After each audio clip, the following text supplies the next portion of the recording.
All right, so now we should be ready to essentially apply all of that theoretical concepts that we've gone through from every lesson that you have now watched so far in this technical analysis module, and we can start to slowly apply that to the charts on these realistic price action examples. So obviously the main way we're going to be concentrating on using supply and demand zones is by looking at those ones that lead to breaks of structure. So we're just going to keep it super simple, take one time frame at a time.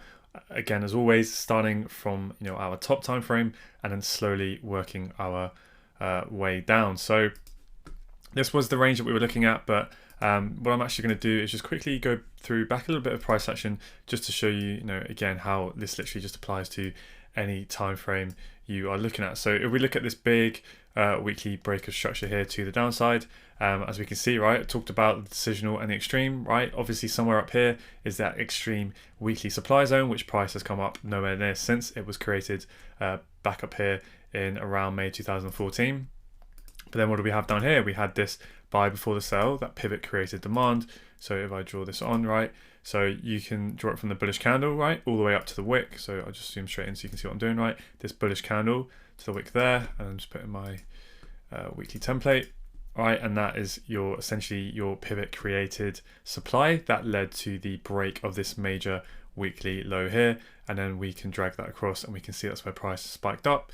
Right, it takes a little while to play out, so a little while on the weekly chart, right, just a few candles, but of course if you're sitting through this on live chart, that's from the 22nd of January until about towards the end of April before that price actually starts to move. So this is another thing you're going to have to bear in mind when using multi-time frame analysis. When in the live market, price can enter a weekly zone, but you can be trading day to day for months at a time before that zone actually starts to play out, right? You have to kind of think of that cruise liner in the ocean trying to turn around. If you're staring at the charts, every minute, day by day, it's going to take a hell of a long time. And sometimes you can forget where we are within the high time frames. And actually, this is what's happening. It's generating liquidity. It's taking time whilst those orders are exchanging hands before eventually that weekly supply then takes control. And then you end up seeing that weekly trend change, right? Where we then get that weekly break of structure there to the downside. And then the weekly chart switches bearish. Again, right when we're back down here, when the weekly chart was bearish from this huge run back down in 2014, and then what happened? Price took the low, it closed below the low, which means that we then had a high, weekly being the highest high up here, and we got that break of structure to the upside, right? So then when price trickled down for almost 2 years, what then happened? It came down to the extreme. So we draw this on, right? So we have essentially this entire range, right? You can take the whole range, or you can start to refine it a little bit, because really what this range will be is more like a monthly pivot or a monthly candle. So we want to be a little bit more accurate. We can kind of see, if you look at the price action, what happened? Well, price came up, right? It's come back down, mitigated any demand within there. It's had a minor break of that high there. It's come back down and it's mitigated any of the demand in here, and then the move went. So really, this is where we can then refine that range to kind of where that last pivot was of where that kind of last sell before the buy came in, where that demand, that true weekly demand stepped in for price to then lead on to causing that break of structure to the upside and causing that weekly trend change. So you can see, the larger the zone that you take, you will see price react to it, but it can be quite a while before we actually get that large shift in price action, right? So this is going to it's going to be different for every trader. I've kind of tried to speak about this a little bit before when we've been going through the theory videos, that there are multiple ways in which you can draw your supply and demand, and it's just going to depend on each individual trader. So what I mean by that is we've taken quite a large pivot here, right? The large sell before the buy, and that's a completely valid demand zone, but it's a large zone, right? If I just measure that in pips, that's 300 and roughly 330 pip range to play in within. So the moment we come down in here, right, and we start to react, you can start to look for longs, and you can trade these reactions, because on the weekly chart that only looks like a tiny little move, but in reality, let's see, that moved, what's that, 30 pips? 301. Yeah, 301 pips, that is. That's a 301 pip move, sorry. So that's quite a lot to trade from an intraday basis, right? If we can be entering in on the lower time frames, that's a decent move to be taken in. But then we have to realize that actually once you refine the zone to either the last sell before the buy, then that's kind of where that true move can happen. And that's where you can, increase your accuracy and your strike rate and your reward to risk ratio. So this is another little thing that we haven't spoken too much about, but if you refine your multiple candle pivot zone into just that one candle, the last sell before the buy, this is completely valid. So if I zoom in and I'll show you, right, to draw it like this. But however, another way you can kind of draw the zones, which is essentially you keep refining it to the next candle that is then engulfed. So you see in this case, if I refine it to this candle, the next candle then does close above it. So there's kind of not a super strict way in which you do it. You can count that as valid, so the last sell before the buy, or you can refine it to the next candle that is then engulfed, right? So technically, you know, if you're being super strict, demand should be drawn from a bearish candle or a bearish range that then causes the bullish move. So in this case, you're drawing demand on a bullish candle before a bullish candle. So if you're being very strict and very, you know, true to the true way demand and supply should be drawn, this may not be valid, but this is a very valid refinement in my opinion. I've tested this loads, it works more than well, just to keep refining that to the candle that then gets engulfed. Okay, so both are valid. It's up to you, just find what works for you in this case. So as we can see, you know, price took this low here, so in fact it was actually bearish, right, because we took that high. So that's when we switched bullish, but then we switched bearish again. We came down to mitigate that demand, and then that led to another break of structure over here. So why not draw that on, right? And then that pretty much brings us to the range that we've been mainly concentrating on this whole time, right? But one thing, did you notice why, or let's take this a little bit slower. When we had this pullback here, right, we're clearly in a weekly bullish trend, right? We created that high, we had a nice shallow pullback, right, with all of that momentum. How likely are we to pull back to the EQ? Potentially not so likely after that first initial trend change, and we mitigated, you know, that last area of demand, right? We've seen that big injection of bullish capital, that demand stepping in, shallow pullback, and then we get another break of structure, giving us this weekly high and this weekly low. When we get the weekly break of structure, right, what do we expect? We expect a weekly pullback. How can we anticipate the weekly pullback? We get a weekly change of character where we take the high and then we take the low, and then we get that daily trend change which initiates the weekly pullback, right? What's another thing we can use to anticipate where this weekly pullback is likely to occur? Supply and demand zones, right? So obviously for a bearish pullback in a bullish trend, we would expect price to come and mitigate supply, right? So if we just rein this in a little bit, we can focus on this fresh weekly supply zone that led to what? Led to that break of structure. So if we draw in our weekly zone, you can literally take the entire range, so from the lowest point to the highest point, and then draw that across. You can see as soon as price came in, you start to see that sensitivity in price action. You start to see some of that supply from this range start to be filled, right? But obviously price can go a little bit higher, and it ends up mitigating the EQ of that range. You see how it pretty much hits bang on the 50% of that entire range. That is what you will see happen often a lot with these zones, these range created zones, or even just one candle. You will see that price loves to hit the EQ before it kind of, you know, gets enough of those orders, mitigates 50% of the range, and then we see that move there. But how could we have also refined that range? Well, you could have refined it to more of the pivot, right? So you can see here, if I just do that now, so from that candle, this high to that low, what do we have? Well, we have price come down, get the pen tool to work, there we go. Price comes down, right, it comes up, and it comes down again, and then you get that last buy range, right, before the sell, and that can kind of be your pivot there. Or you can refine it a little bit more, and you want to take the last buy before the sell, which is also valid. Or like I was just saying, right, because the next candle fails to close below that wick, a lot of people can then refine it to that candle there, and that can be your most refined way, essentially, of refining that range down to that one candle, right? So that would be, I guess, your most refined sort of whole way. But then if you want to be a bit more fractal and refine it even further, what can you do? You can refine that to the wick, right? Because obviously this is a bearish candle, and like I was saying, right, technically supply should be a bullish candle before the sell, right? I still view this as valid. This definitely works. You'll find it from your testing, it does as well. But then sometimes what you can do is, if you see that it's you know, the only candle that is then engulfed, like we have here, was the bearish candle before, so it's two bearish candles, right? It doesn't make sense because it should be the buy before the sell.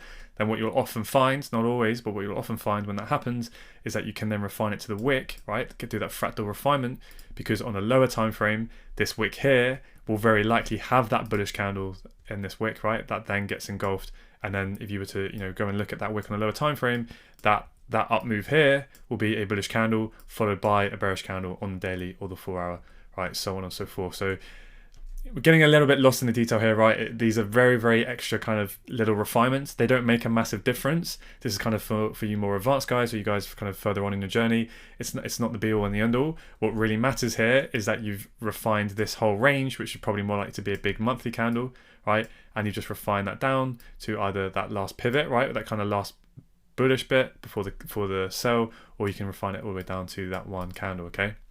Just to be a little bit more accurate. And then we spike into here, and then what can we expect, right? So now we expect that pullback, we get our change of character, and we can expect price to pull potentially back down into the discount. Now, what can we look for to help increase the probability that weekly high low may be in place when it's in the discount? And we can wait for what? That change of character. We get that minor bullish pullback, price comes down to form that minor low, and then we take the high, right? So what happened there is we had a minor low, took the high, that's a weekly change of character, which we know now was our daily bullish trend change. But how could we have anticipated ahead of time how far we were likely to pull back? Well, we can look at one, the most unrefined way would be to take this entire weekly range, right? So you can see here, as soon as price comes in, there's a bit of a reaction, but it's a massive zone, right? It's more of a monthly candle. We want to refine that down. So what we can do is refine it to that last sell before the buy, right? And you see in this case, it gets engulfed. So that's kind of your really true way in which you should, technically draw your demand zones. Now you see here how I've included the wick of the bullish candle.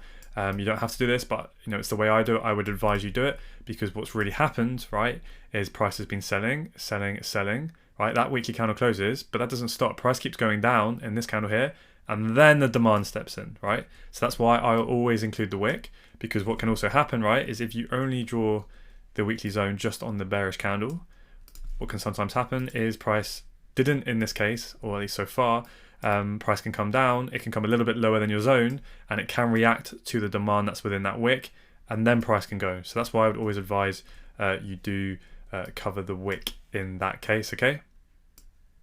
So, very simple terms, what's happened? Well, we started a bullish trend, right? Broke that high, we mitigated an old area of supply, so that's what you'll find, right? When, excuse me, when we were back all the way over here, price then led, when that supply came in, it led to the break of structure.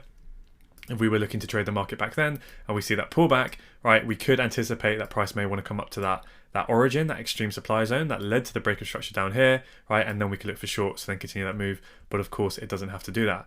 But that doesn't mean that this is now invalidated because the price then continued to trend to the downside. Nope, that supply will still be valid. It just means that we can use it at a later date, right? So then when we start to revisit those prices over here, we can then look left to see, okay, we have an unmitigated area of weekly supply. So unmitigated, essentially all that means is that it's fresh, price hasn't touched into it, right? So now what you'll find in a bullish market is that previous supply zones will just lead to pullbacks, right? So we can expect a decent bearish reaction from here, but market structure and expectational order flow is more important in terms of we expect this low to hold. So although this is a strong area of supply because it caused a break of structure, because we are still in a bullish trend now, it's just to initiate the pullback. We don't expect it to necessarily break this low, right? Purely just from a weekly market perspective, we expect this just to initiate the pullback and for demand to stay in control and for this to hold and for price to form a higher high. Now, of course, that doesn't have to happen. We could see this low go, but that's the blind assumption that we run with until proven otherwise, that demand is in control in a bullish market, okay? So that's one way you can draw the weekly demand zone. As you can see, that's what price eventually led to react to. But you could have also been looking, at the last, more of the decisional, right? This sell before the buy, or you could have refined that further, right, to the actual candle that gets engulfed, right? This, you can see this candle then gets engulfed, and that's absolutely valid. Make sure you include the wick in that as well, the next candle. And you can see here, right, there's reactions from here, and you can use this as tradable knowledge, but you have to understand that price could come lower like it ended up doing to mitigate the actual origin or the extreme. Or another way you could refine this single candle even further, right? Because remember when I said demand should really, technically it should be on a bearish candle before the bullish move. This is still valid for me, but if you're being super strict, it should be. So then what some people do is they will just do the fractal refinement instead. If I can get it to work, there we go, down to this wick. Why? Right? Why would they do that? Well, because on a lower time frame, that wick is going to have, at some point on one time frame, it's going to be a bearish candle that then gets engulfed, right? And then that's why we see this reaction here, but it's just a short-lived reaction in terms of the weekly chart, and we go a little bit lower because it wants to mitigate that extreme demand zone down here. So going to keep it simple for now and just leave that one drawn on. But I just want to show you, it's not always black and white. Sometimes in live market, you can spot multiple zones. You can see various ways in which you can refine it, but that's what we'll use multi-time frame analysis to help us do, right? You don't have to just be stuck on one time frame going, do I trade from this range? Do I take the one candle? Do I take the wick? Do I take the sell before the buy, right? You can be aware of all of it, so you understand what's happening when price starts to react to certain points in the market. But what we will do is we will drill down into the lower time frames, and we will investigate what's within this big weekly zone, right? This big sell before the buy, and then we'll use those time frames to help refine it even further. But just purely from the weekly chart, we can just leave it that. We can leave it unrefined. We can leave it as a big zone like this, and we're just aware that all these 4 or 5 weeks when price is tapping into here, we can be aware at any point that that weekly high or low is going to kick in. But we'll look within here to look for those lower time frame zones, right, to help us time that potential weekly high or low and that potential weekly higher run. So that's pretty much where we are at the moment with the weekly chart. So I'm going to leave that there for now, and we're going to dive down into the daily chart and see if we can see how price action reacted with all of that weekly price action. So obviously that was the weekly zone here. Let's quick scroll across. Now we had, see how as well you can refine this even further. So could we refine this weekly zone to a daily zone? Well, you could take this entire kind of sell before the buy, that whole pivot there, right? Or we can refine it to that doji there. I'd probably include the top wick, or you could refine it even further to actually the candle that then gets engulfed, and we can do something like that. And then if we drag it all the way across, let's see if price does actually come up to mitigate that. So as you can see, price then taps into that daily zone nested within the weekly zone, right? So price then reacts from daily supply nested within weekly supply, right? It's mitigated the EQ of the weekly range.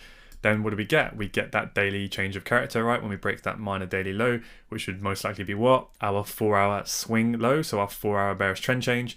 And then eventually we come down into this daily low, and we get a break and close below that daily low to give us our daily bearish trend change, right? So the daily is now confirmed bearish, and that is where we got our weekly change of character. And now we can really start to anticipate that weekly pullback down and towards the discount of this bullish weekly leg, right? And then down into our area of weekly demand. But what do we have purely from a daily chart perspective to potentially anticipate where the daily chart may reverse from, or at least get a bullish reaction? Well, we have this pivot created demand, right? This sell before the buy that leads to the break of that weekly swing high. So we can draw that across as well. And what do we get? We get a very, very nice daily reaction, right?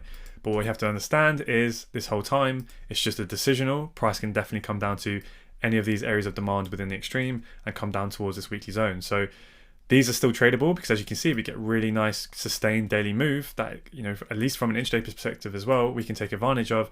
But you have to manage in the expectations in the back of your head that potentially it's just a reaction point to then generate liquidity for price to then come lower, right? Because once this area of demand has been mitigated, remember, what does that mean? It means all of those buy orders, all of that demand sitting within here has now been filled, and that causes this move here, right? Whilst demand temporarily overpowers supply.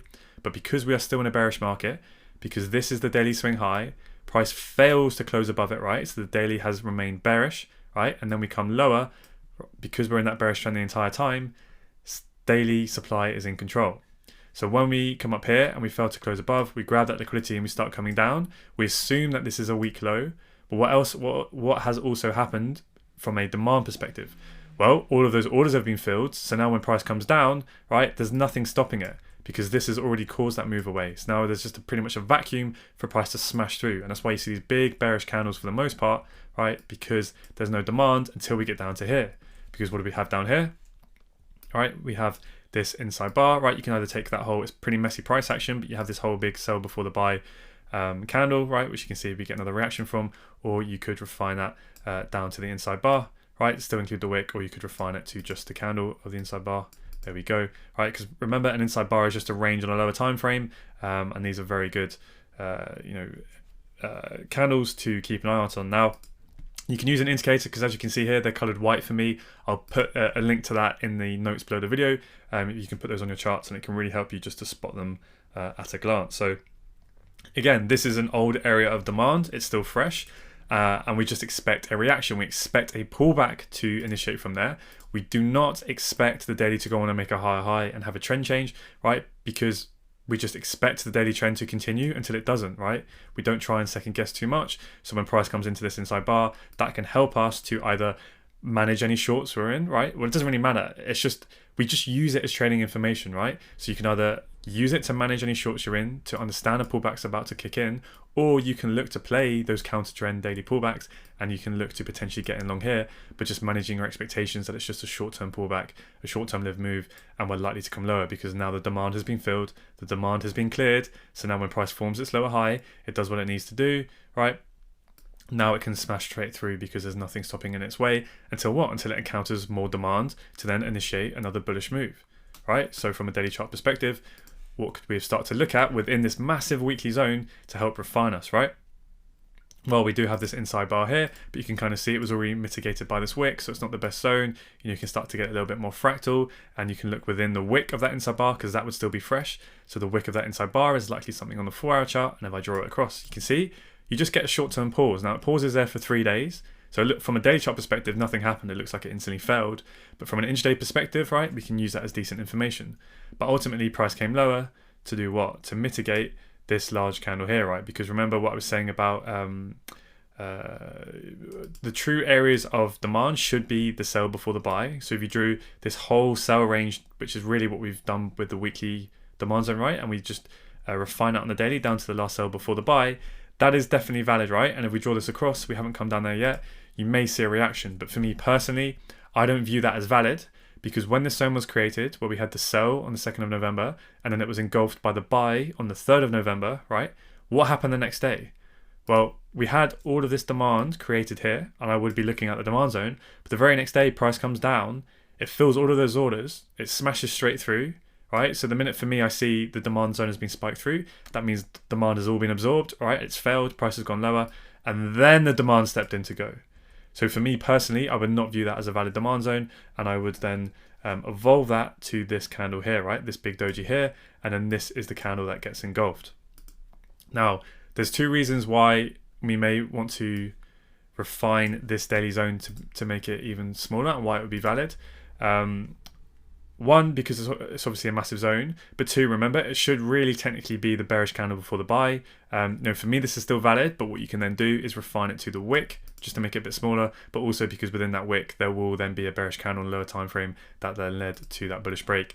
And as you can see, price then came down into there, and then that's when we got what? That daily change of character, which was that 4-hour bullish trend change, and all of those signs start to then kick in, right? We come down towards the bottom of that strong weekly low that needs to hold, right? We've mitigated the fractal daily wick.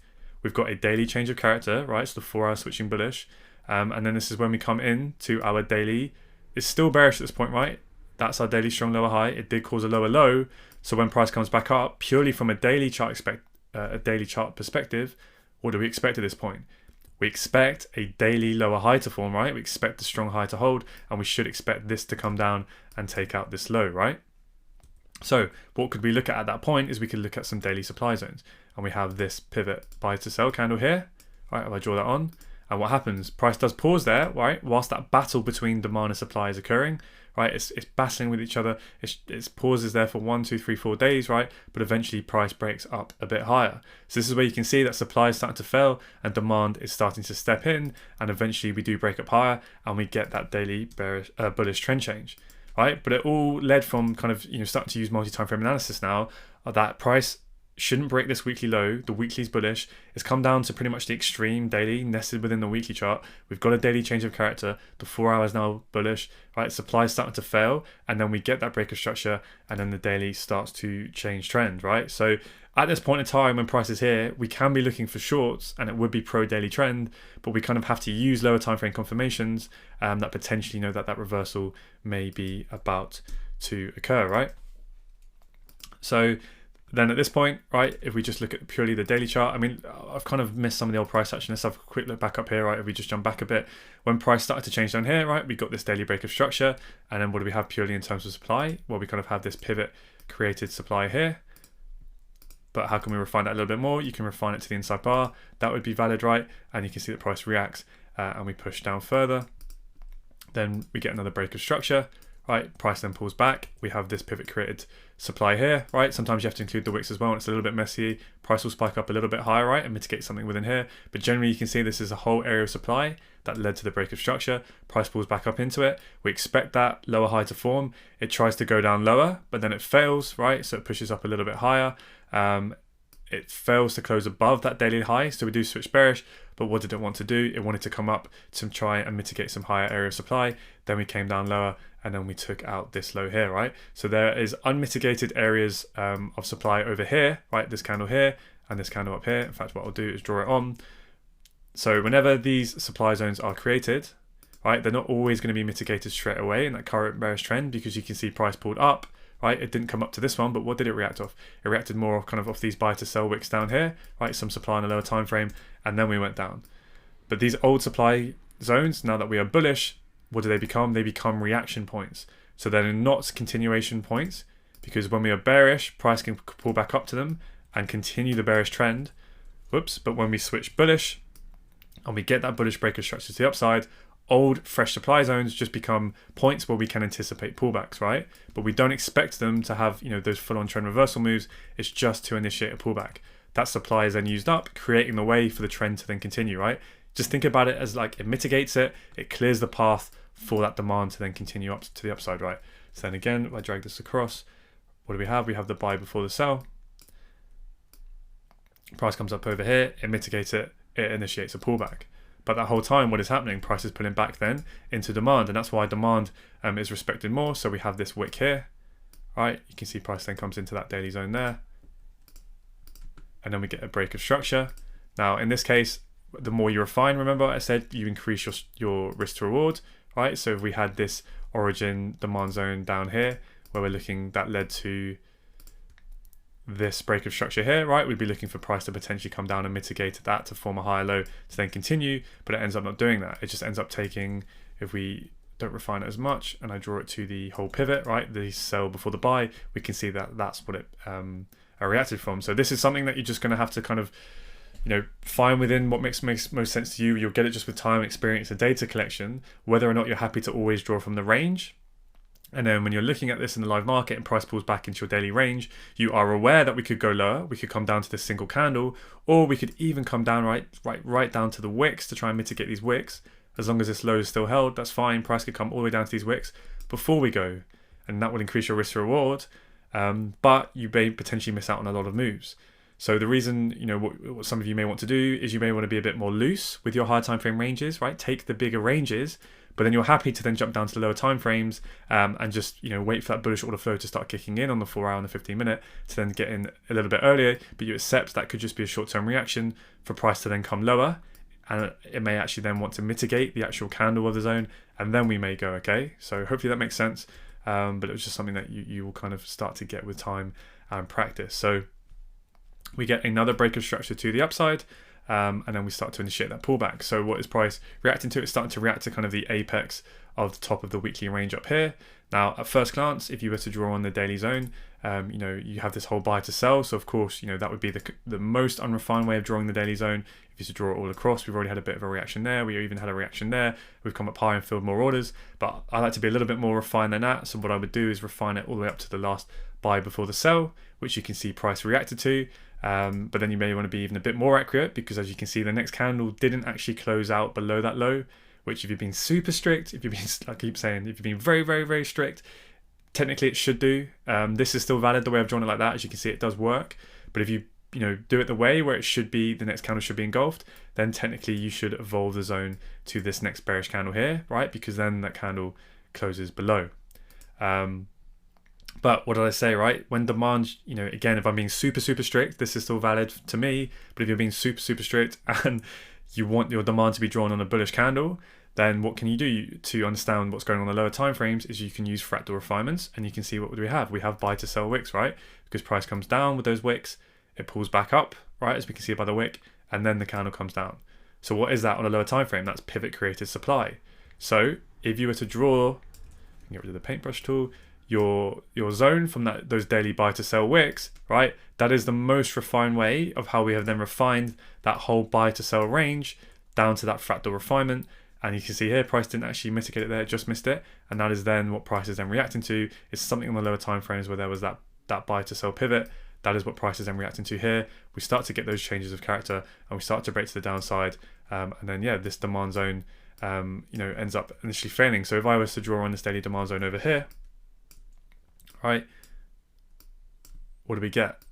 We get an initial reaction. We'd expect that higher low to form, but it doesn't end up happening. Supply ends up starting to take control, right? And then we move to the downside, pull back up, and then we get that daily trend change there, right? So there are supply zones up here, which we could see, which when prices then starting to pull back to, we can anticipate to look for shorts.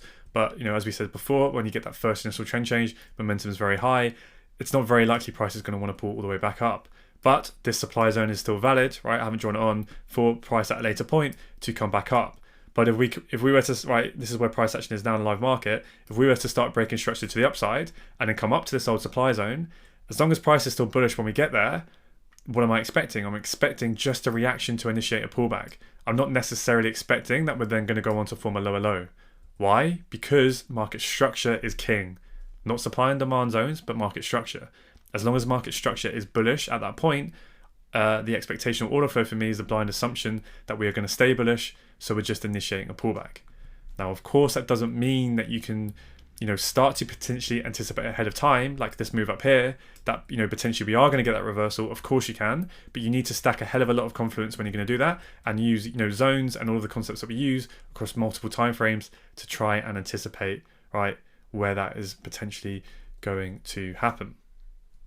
So daily chart is bearish. We can start to look at all those old demand zones to potentially anticipate where that move may start to kick in. So obviously there was this daily range here, right, which you can then refine to the inside bar, right, just like that. And then we draw it across like that. Now, as I said, for me personally, I'm very, very strict kind of with my zones, and at the minute price spikes the bottom of it, if it's a demand zone or the top of it of a supply zone, then for me technically it failed and it didn't work.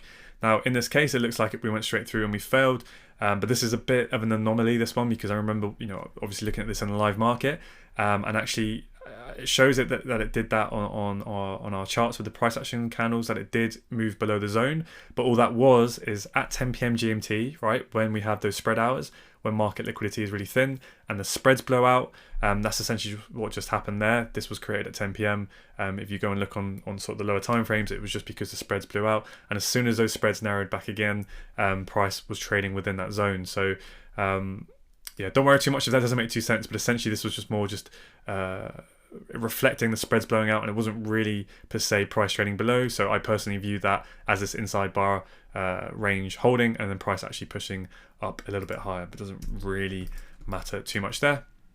But we are bearish, right? We're continuing to break lower lows.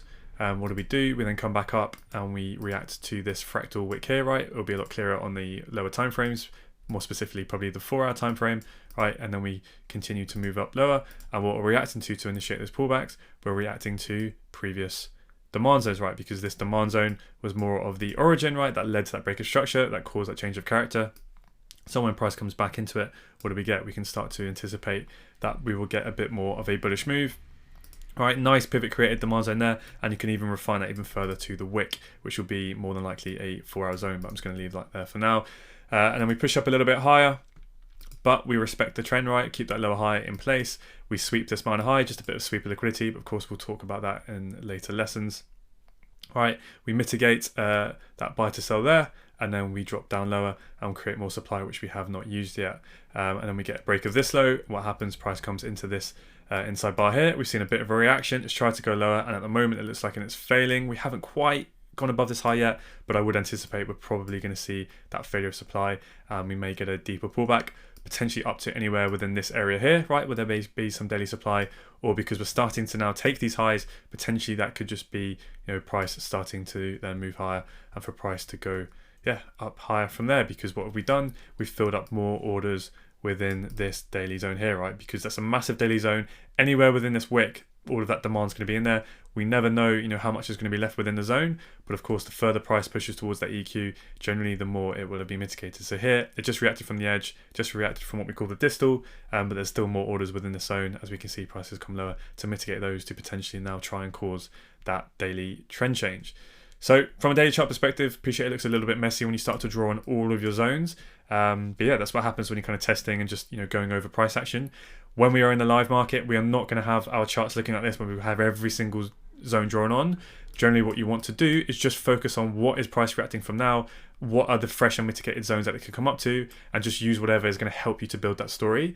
But yeah, you don't really want your charts looking like this in the live market because it can get a little bit confusing, especially when we're jumping through all the time frames, and we want to be able to focus on true price action. But let's come down to the 4-hour chart and see what we can do down there. So you may have already noticed that my weekly zones have now disappeared, right? All I can see is the daily zones that I've drawn on, and that's just because for me personally, I try and keep it as clean as possible, and I have my weekly zone setting. So we jump back up and I click on one of these weekly zones, right? I have it so it only shows on days and weeks, just because I want to try and keep my charts as neat as possible. So yeah, let's hop down to the 4-hour chart. I'm not going to go through all of the price action, right? Because this will be a 4-hour video, and I don't want you guys falling asleep. So let's just concentrate on some of the more of the price action that we've really been concentrating in the lessons so far. So, right, we came down towards this weekly low. We know we have that daily area of demands that we're expecting price to react from, and then what do we get on the 4-hour chart? We start to see those 4-hour changes of character, right, where we take that minor low, so draw a bit more accurately, we take the low, so then we take the high, and we get that 4-hour change of character, which is generally that 15-minute bullish trend change. And then what happens, we create this very, very minor, right? It's not a strong demand zone at all, but you can draw on that last sell before the buy that caused that 4-hour change of character, right? And price comes down in to mitigate that, gives us that another minor break of structure, right? And then we come back in this case, we end up mitigating this wick here, right? Demand is then holding, and then eventually it leads to supply failing and price pushing up higher. So you can see if you just draw on all of these zones, the way that price will literally react from them, but it's market structure that is telling you, whether that zone is going to hold or not, or whether demand is in control or we're going. But what I want to just do quickly is drop down to the 15-minute chart, and we can start to see, what's going on down here on the 4-hour chart. At the same time, if we are anticipating what? If we're anticipating trying to catch this weekly high-low, right, the weekly's pulled back in a bullish trend into the discount, into the demand, the extreme demand that led to the weekly break of structure. What do we have on this should be my daily chart, so I was getting confused there. Right, so then this is the daily area that we're looking at, right? Let me drag this back across. Prices then come down into that daily wick, right, that fractal refinement, pretty much the extreme that also led to that weekly move within the weekly zone. So we're anticipating now that potentially we want to try and catch the weekly high-low. So if we look at the 4-hour chart, if I sync this up, this is what we're just looking at. So the 4-hour chart has now come into that daily zone, and what do we get? We got a 4-hour change of character, and that created a sell before the buy. Remember, it's not a super strong zone because all it led to was a break of minor structure, right? Very, very minor structure in this case. But it's useful when you're trading, right? Because this represents more what's going on in the lower time frame. So let's zoom into the 15-minute chart and see what all of that represents. All right, we've covered this a few times before in the market structure lessons, right? And now this is where we can see, what did we get? The 15-minute chart was clearly bearish, right? Creating that lower high, which then led to the lower low. And then we took the low and we took the high. So we got that 15-minute change of character, anticipating that the 15-minute chart is going to pull back, but then ended up leading to the 4-hour change of character. Let me zoom right in so you guys can see this, which is where I've drawn the orange line. So that 4-hour change of character, denoted by the dotted line there, which you can see is that bit there on the 4-hour chart, right? We get that initiation up. It creates that 4-hour POI, that 4-hour demand zone. It's a weak 4-hour demand zone, right? Just because it's a level zone, but we're pairing this with everything on the higher time frames, and that's why it becomes an area of interest for us to potentially start framing trade ideas to anticipate that big weekly move. So what happens? We get this big trend change on the M15 chart. We create that M15 demand zone right at the extreme. All right, so we take that pivot supply zone with those two candles, pivot demand zone, I should say. Definitely not supply, right? And then price comes down and it mitigates this blue zone, the M15 zone. And then we have literally, if you set your limit order there, caught the bottom of this weekly move. Let's see with how many pips. So in this case, stop on the distal, stop just below the low. Let's be conservative. Do you know what? Let's be even more conservative. Let's say 10 pips because we want to cover the true swing low. And then you have caught that move from all the way down here. So you've literally caught that exact weekly bottom. And then, it peaked at what, 567 pips with a 10 pip stop. So that's over 56R, right? And you could have just Obviously, it wouldn't be easy in reality with psychology and whatnot you have to deal with and patience, but that's in theory is how you can catch and time that weekly move, right? And you're not jumping on every little M15 change of character. No, you're waiting for the M15 to truly switch trend, to get that bullish break of structure, to get that 4-hour change of character within the daily extreme zone, within the fractal refinement wick, within the weekly zone, right at the extreme origin of the weekly move, and then you wait for price to come back in, and then you've got that weekly demand zone right at the origin there. Now, this is another case where if you had refined your zone to just a candle, you wouldn't have got in, okay? Which is fine, that's absolutely fine. You'll see loads of times as well when price does mitigate this, it will just come with time and testing. But perhaps you don't want to enter on a 15-minute chart, and you want a little bit more confirmation, then what you can do, and this kind of reflects more my current style of trading, is I won't over refine the M15. What I'll happily do is I'll draw the whole range, I'll draw the whole pivot, and I'll start to be aware, I'll set my alert on the edge of the zone, and as soon as price taps in that zone, I then drop down to the lower time frames, and I start to look for my entry models down there, right? Like we just went through before on the theory video just before this video, where I showed you the M15 pulls back to form that high low, and we jump down to the M1, and we start looking for, the same thing on the M1, right? So in this case, I can't go down to the M1 just because of how far back this is. The price data won't load on the M1 chart, but you can see here what happened, right? We took that M15 low, then we took the high, so we had that change of character, and then literally straight away, right? You don't always have to wait for price to come back at a later date, but straight away, that sell before the buy creates demand, right? When this bullish candle here closes above it, and then what happens in the next 15 minutes? Price taps into that demand that was just created, and then we're off.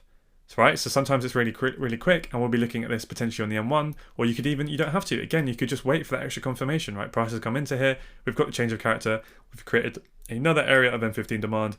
Boom, I'm going to set my entry order there. Again, we'll cover entries and stuff in a much later date, but I just think it's useful to kind of get your brain thinking and just show you the true potential of how you're using all of these concepts. You don't even have to go lower than M15 to get insane risk to reward. Okay. And it's a very, very sort of more hands-off approach. You don't have to be playing around on the M1 timeframes, okay? But yeah, just kind of wanted to show you that how that weekly starts to change, but we can all see it all starts first on those lower timeframes down there. So we won't go too much further into this, but we'll go through the 4-hour chart a bit more and take a look at some of the examples that we should be quite familiar with when we were marking our 4-hour swing structure. So this dotted line, of course, is that daily change of character. It's that 4-hour bullish trend change. So what do we know about all of those fresh, unmitigated 4-hour supply zones from previous price action? What do they become? They become areas for us to anticipate where 4-hour pullbacks may be about to kick in. So you can see here, if you refine it to that one candle, right, it's a bearish candle within supply, but technically it should be into the bullish candle, or you want to take that whole range, right? You want to take the whole sell before the buy. You can start to see how it initiates those pullbacks, right? Or potentially you want to refine it to that wick, right? And you can see that would have been a bullish pivot where the true momentum steps in on the lower time frame, and that is what initiates that pullback. But because we are bullish, what does that mean? It means demand is going to be in control. So let me just grab this a little bit quicker, right? Our price action is a little bit messy in this area, but we can see this whole time demand is keeping control. We start to get substructure breaks to the upside, and even within those substructure breaks, you can see what's happening. I'll just draw it on rather than put the boxes just to save time here, but we get that pivot created demand, right? Price comes into it, fills up those orders. We get pivot created demand, price comes into it, and it fills those orders. So you can see that whole time that yes, there's some supply within here, right? Price pulls back up into that supply zone and it tries to push lower, but ultimately we're in the bullish trend. So demand zone is staying in control. We move away, create more demand, right? In control, move away, we create more demand, we're in control, and then we get another bullish break of structure to the upside. So then that old supply over here, right? It's just a reaction point for price to react off. So we have this buy before the sell. That is valid to draw it that way. For me personally, it doesn't make sense because after it was created, price spiked up through it and took the orders.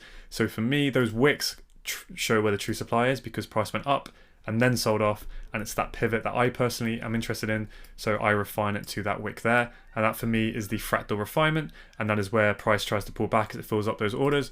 But what happens? Price, demand stays in control. We start to move up higher. Don't quite make it, come down, we sweep liquidity, and then that's enough to fuel the move to get that true next break of structure, and then the daily switches bullish, and we come up into this daily area of supply where we can start to refine that daily down to 4-hour areas of supply, right? And this is how you can play it on, so on and so forth, right? So we have the whole range like that, or you can refine it to the inside bar, right? And we can see we get a bit of a reaction, but price spikes up literally just a little bit higher. So for me, that's invalidated, and what I would say was the true supply zone that caused that pullback was this big sell before the buy there, and that's what initiated that pullback there. So then at that point, I would be looking for price to come down towards this 4-hour demand zone, or even if you took this the actual pivot of the two candles, right? But we can see, actually, let's see if it comes down later. So if I draw that on there, down to the low of that candle, so we take the whole pivot. Actually, no, price does miss out at that point, but we just react to the daily zone, right? So this is why you have to use multiple time frames to truly see what's going on. Otherwise, sometimes you may miss moves, because if you're saying I'm not going to get long until this 4-hour zone is hit, or even just the single candle, but you're then not, looking at, well, actually we've reacted to the daily range. What have we then got? We've got a 4-hour change of character. We've got a 4-hour bullish trend change. You're going to miss out on all of that, okay? Yeah, so on and so forth, really. It's the same thing again and again and again. We break another break of structure, daily break of structure as well. You can see we then mitigated an old daily area of supply, and what happens, price comes down into this 4-hour decisional demand zone there, right? We then get that change of character to the upside. We pull back in intraday. I can pretty much guarantee you there will be a 15-minute or 5-minute area of demand. We then can get in long, and then we can target that weak high there to anticipate the higher high.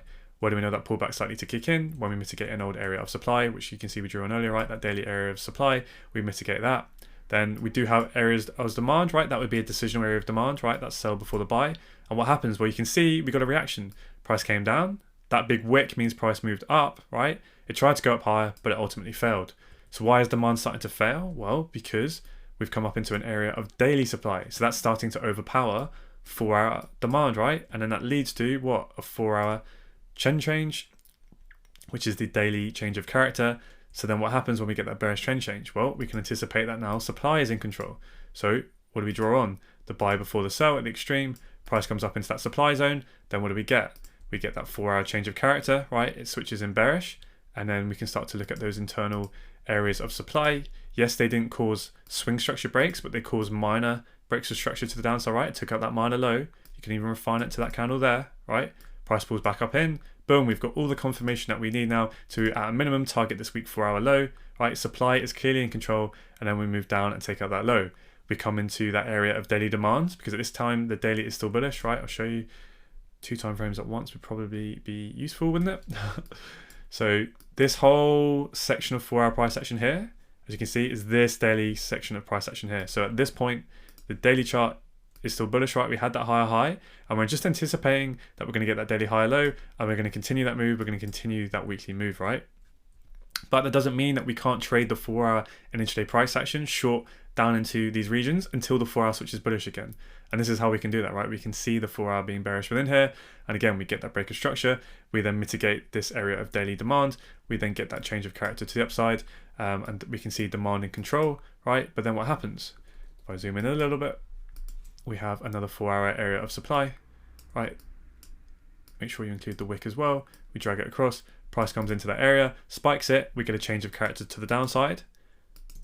Supply starts to fail, that internal supply, we get that change of character, price then pulls back up into this, right, the buy before the sell.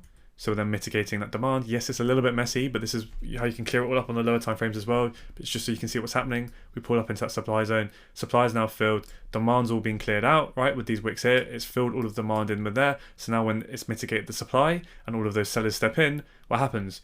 Pretty much apart from this demand down here, which we can see we do get a bit of a reaction from, but not enough because supply is completely in control now and we smash straight through.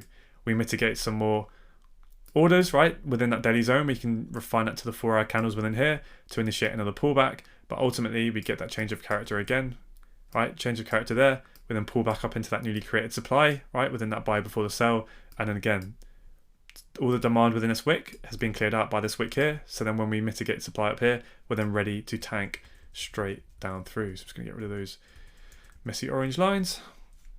In fact, we'll just leave that there, just so we can have the 4-hour zones drawn on. Okay, and then yeah, we go on further and further and further.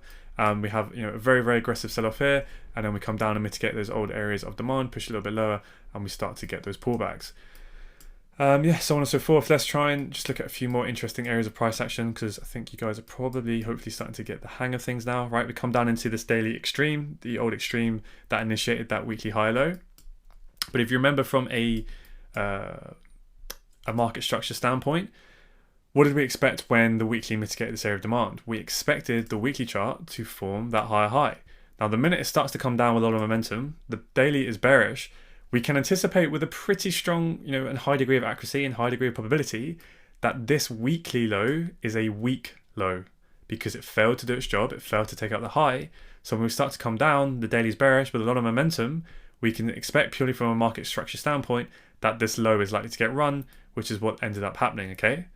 Now, that whole time when that's about to happen, you could have drawn on your charts, right, this weekly candle as just a pivot demand zone, right? And that's more than valid to do. But remember, it's just a demand zone. It is not a strong zone, right? Because it did not do its job. It did not cause a break of structure. It didn't even really cause a minor break of structure from this high here, right? Because it never had a candle closure above it.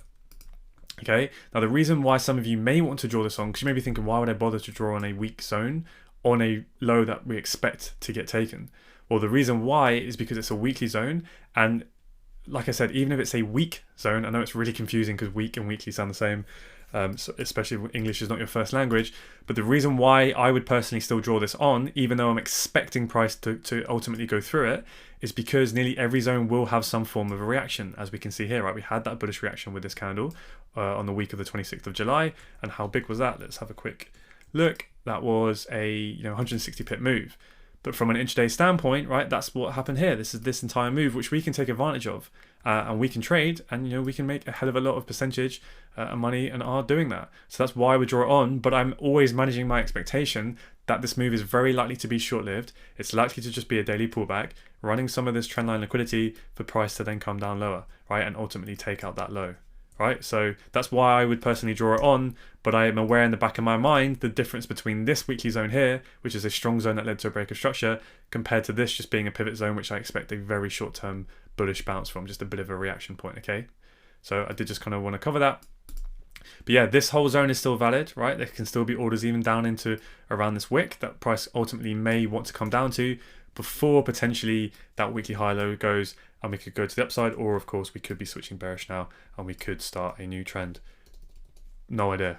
Don't need to know to make money, and this is that whole point, right? We just trade what we see, and we run with blind assumptions until we're told by the market otherwise. But what I'm gonna do is just, well, actually I'll just leave that on, that's fine. So let's just investigate some of this price action area, and then we'll start to wrap it up. So remember when we we're going over this on the 4-hour chart and even the multi-time frame analysis, right? When price was starting to get a bit more corrective, what was happening? Price was pulling back up into supply, taking the low. Then we were getting pullbacks, right? We pull back up into this range created supply, right? Doesn't quite come back up into the refined one, but then we start to get that change of character, and then we sell off. So let me make this kind of point again. Did try to make it earlier, but just to make sure, kind of drive this home. The difference between when you want to refine and when you don't, right? So we have this, obviously this range created supply on the 4-hour chart. Why is it range created supply? Well, because it's the buy, right? That buying range before the sell that led to the break of structure. So that whole area is valid 4-hour demand, strong 4 hours, sorry, that whole area is valid supply, right? It's a strong area of supply because it led to a break of structure, but you can refine it, right, to that last candle that was then engulfed, and that would be more than valid as well. But sometimes price is going to miss you and it's going to go, and that's more than fine.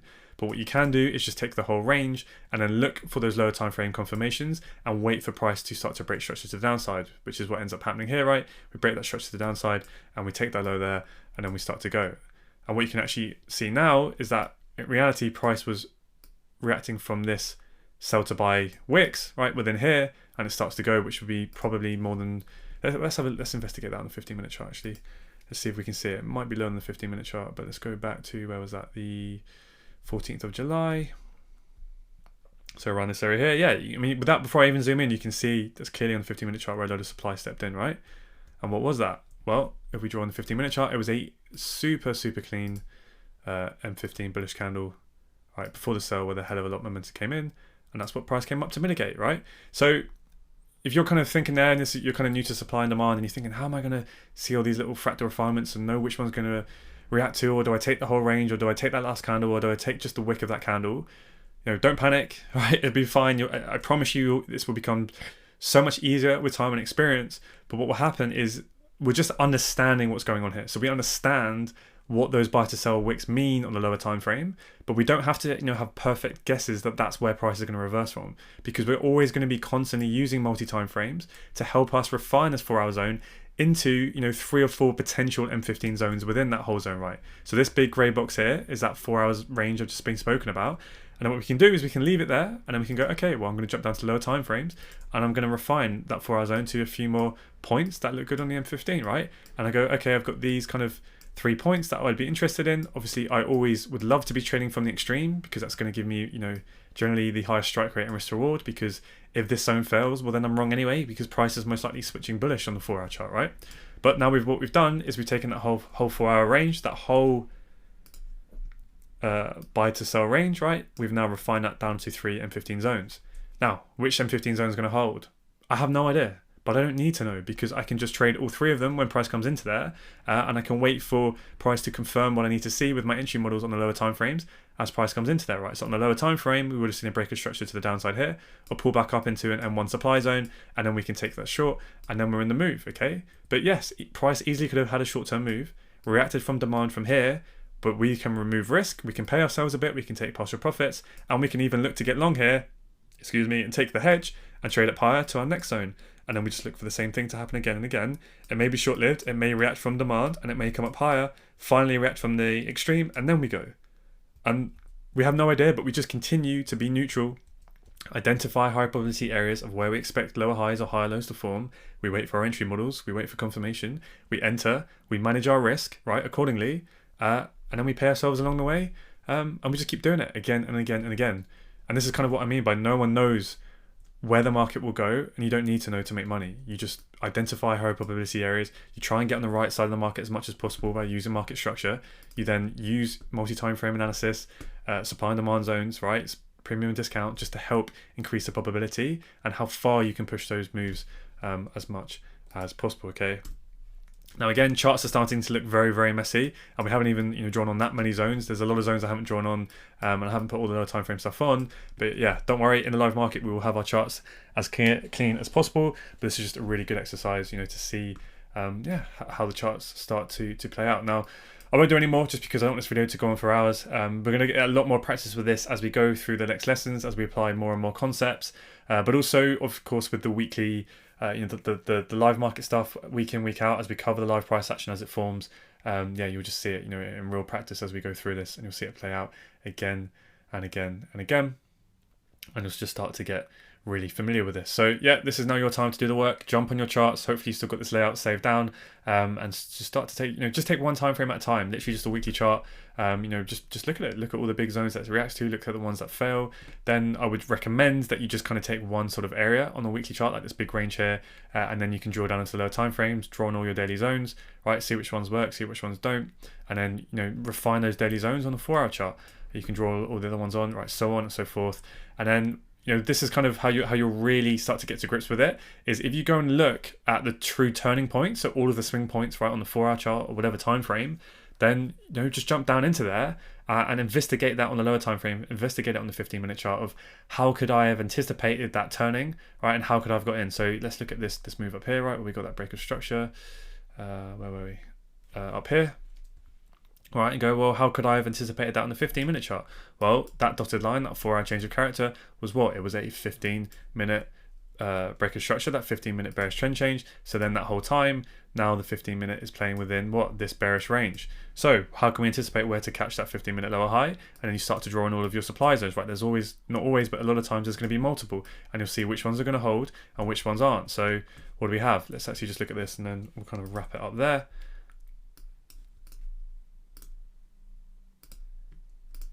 Right, so we have this decisional. Now decisionals can play out. They're not always the best because they're not always well priced, but they can get a tradable reaction, and then it can clear supply for price to then pull up a little bit higher.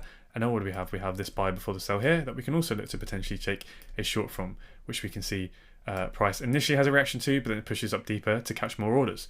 So what you may want to do, right, instead of having that large zone, is refine it to just a wick, and that will be likely a 5-minute or a 1-minute zone, and then you've got a fractal refinement even more. Then supply has been filled, demand starts to have reactions but fail, and supply is in control, and it comes down, right, but it fails to take out that low, but we then get another reaction from what? This 15-minute supply zone there, fails to take out the low. So now what do we have? Well, we are within this bearish 15-minute range, right? That's the high, that is the low. We've tried to react from supply, but we failed. We've come up higher.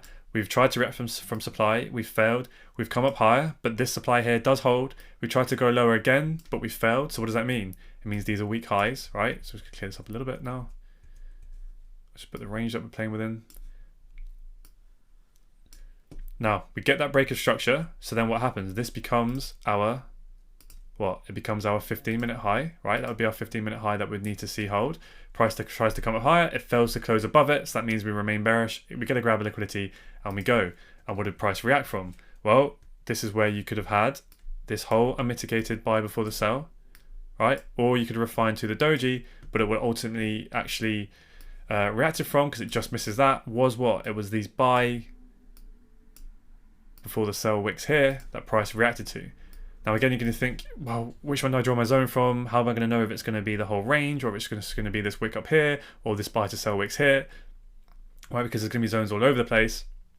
But again, you don't always need to know, because if you're looking and you just know that this general area is where you're expecting potentially a lower high to form, you can then sit on the lower time frames and wait for the lower time frames to start to switch bearish, right? And then you can look for your entry models within there, right? Which we'll cover at a later date. And that's why, you know, you don't have to always know, but it's more that when you see price violent react and you see price start to break structure on the lower time frames and you see demand start to take control on the lower time frames, supply start to fail, you can then look left and you can understand why price is doing that. It has mitigated something significant, right? It's not just reacting to thin air, and it can then give you a lot more confidence that that stuff you're seeing on the lower time frame isn't giving you false signals, and this is a strong lower high to want to trade, and then that can increase your probability.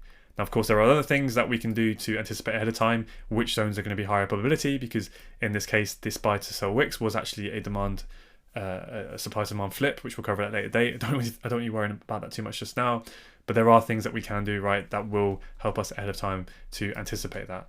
But yeah, I do just really want to drive the point home now is we will never truly know which zone is going to cause the move, to cause the next swing run, but we can outline them ahead of time, and then we can start to, you know, rank them in the back of our heads. Well, which ones are the highest probability? Because, you know, back here when price breaks that low, and then we've got, you know, 1, 2, 3, you know, potentially up in this wick, and then you can refine all those zones to even smaller ways. You kind of end up with, you know, 5, 6 possible combinations of where price may react. It doesn't matter which is the one that ultimately goes, because look how many trading opportunities we get this entire time, right? We can start to trade, you know, these demand zones here, short little quick moves. We can play ping pong. We don't have to do that, but we can do intraday if we want. We can start playing the ranges. But again, imagine this is the monthly chart, right, or the weekly chart.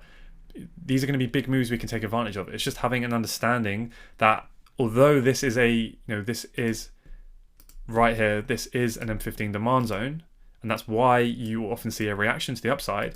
Because you understand market structure, because you understand that although it took this high out, all that high is a substructure high, right? Because price had a clean move down and it pulled back and then it took out that substructure high. So it didn't take a lot of money to take out a high like that. That is not a significant high, right? So when price comes back in, yes, there's a reaction, but ultimately supply is now in control, right? We're getting those series of mitigations and we are coming to the downside, right?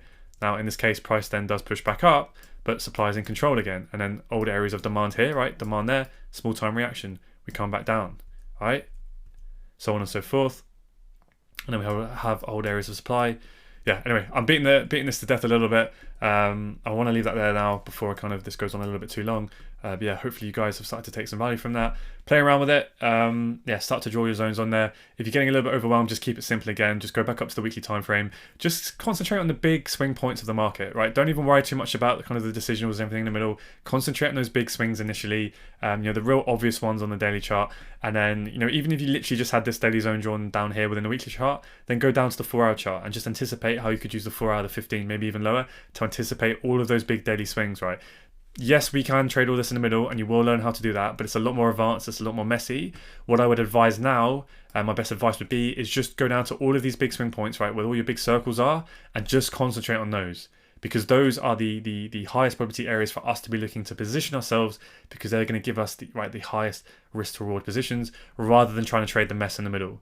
You will learn how to do that if you wish to do so, but those big swing points are really where you know, that big professional, you know, high risk to reward, high strike rate trading is going to occur. So I'll leave that there before I talk any longer. Yeah, see how you get on. As always, post charts in the community if you want any feedback. Yeah, and just make sure you enjoy it. All right.